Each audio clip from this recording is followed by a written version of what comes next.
For 2 decades, SpaceX has operated as an exclusive private enterprise.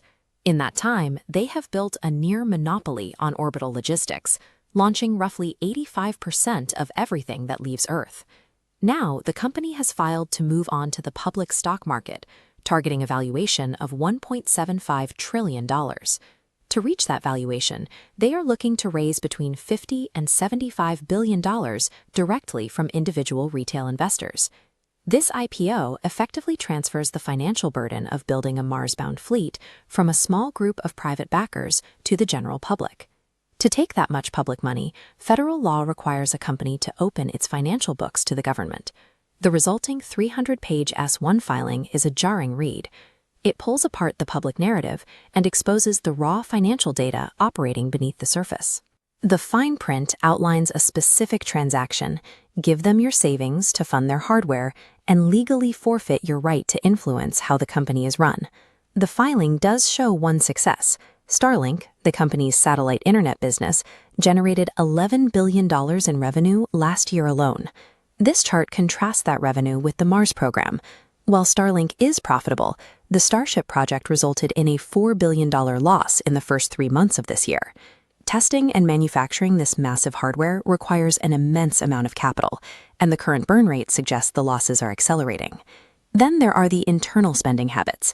Last year, SpaceX spent $131 million buying equipment and Cybertrucks from Tesla. Elon Musk is moving 9-figure sums out of the space company to buy inventory from his own car company. For investors, this means subsidizing a highly interconnected corporate ecosystem where money flows freely between separate private ventures. Usually, buying shares means buying a voice. If a CEO makes a decision that threatens the business, the shareholders can vote to change course. SpaceX prevents this using a dual-class share structure. The public gets standard Class A shares, while Class B shares are reserved for Musk. Even if the public invests $75 billion, the Class B structure ensures Musk retains 85% of the voting power. The prospectus explicitly warns that, quote, Mr. Musk will have absolute control over all matters requiring shareholder approval, unquote. You assume the entire financial risk of the company's failures, while he retains total legal control over its direction. The case for buying the stock is based on a monopoly. Because they dominate orbital launches, SpaceX is currently the only way for the public to invest in space infrastructure. But the financial requirements are steep.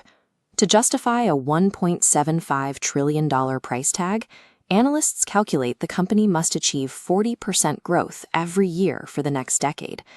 Additionally, index fund rules will force massive institutional buyers to purchase the stock on day one, likely leading to extreme price volatility. The market is pricing the stock as if the mission is already a guaranteed success, despite the inherent risks of rocket development.